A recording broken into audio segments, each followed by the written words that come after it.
If you've been scrolling through endless lists of webcams, reading specs, watching unboxing videos, and still feel like you might end up with a camera that looks great on paper, but flops the moment you hit Join Meeting, this review should clear that up. I've spent the last couple of weeks testing a few mid-range options in real-world work-from-home setups, and I know how easy it is to waste time and money on a model that promises studio-grade quality but can't keep up with a dimly lit home office or a quick screen share. Link is in the description if you want to check the product details on Amazon. The Logitech video conferencing camera in Graphite is positioned as an all-in-one solution for professionals who need a reliable, plug-and-play experience without fiddling with software. It's a USB 3.0 device that promises 30 frames per second, RightSight framing, RightLight illumination, and RightSound audio processing. On the surface, that sounds like a lot of jargon. So let's break down what each of those actually means when you're trying to look presentable for a client call or a virtual class. First off, the ease of use is exactly what you'd expect from a Logitech product aimed at the business market. You plug the cable into a USB-C port, and the camera powers up immediately. No drivers to hunt down, no extra firmware updates unless you decide to check the Logitech software suite. The Appliance mode setting essentially tells the camera to act as a self-contained device. It handles its own exposure, focus, and white balance without asking Windows or macOS to intervene. For anyone who has ever been stuck in a settings maze trying to convince a webcam to stay focused on a moving speaker, this is a breath of fresh air. You can literally set the camera on a tripod, hit Start Meeting, and the framing stays locked on you even when you lean forward to emphasize a point. Autofocus confidence is a big deal, especially if you move around a lot during calls. The RightSight engine uses a combination of face detection and a subtle motor inside the lens to keep you sharp. In my tests, the camera tracked me from a seated position to a standing one in under a second, never slipping into that dreaded soft focus zone that many cheaper webcams suffer from.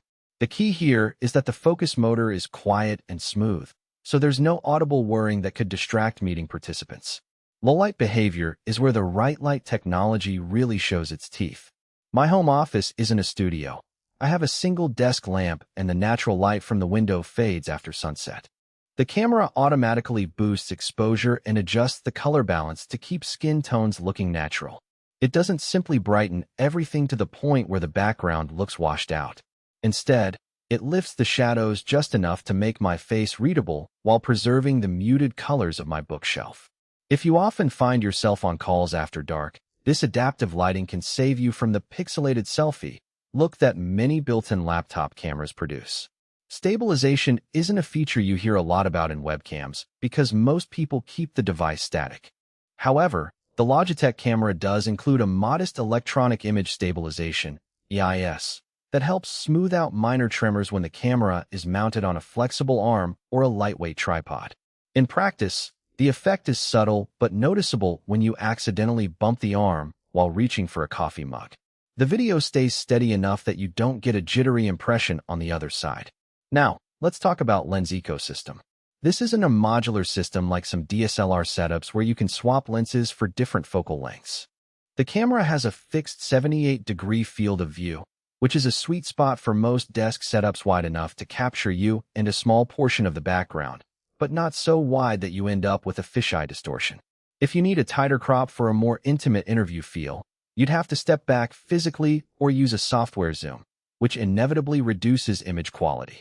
So, if you're looking for a camera that can double as a vlogging tool with interchangeable lenses, you'll need to look elsewhere. Menu friction is minimal.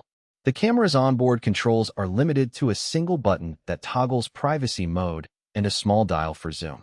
All the deeper tweaks like adjusting the RightLight level or enabling background removal are handled through Logitech's free Logitech app. The app is straightforward. You get a preview window, a few sliders, and a one-click auto button that reverts everything to the default. For someone who wants a simple set-it-and-forget-it experience, the lack of a deep menu tree is a plus. Power users who love granular control might find the app a bit restrictive, but the core functions cover 95% of what most professionals need. Battery confidence isn't a concern here because the camera draws power directly from the USB connection.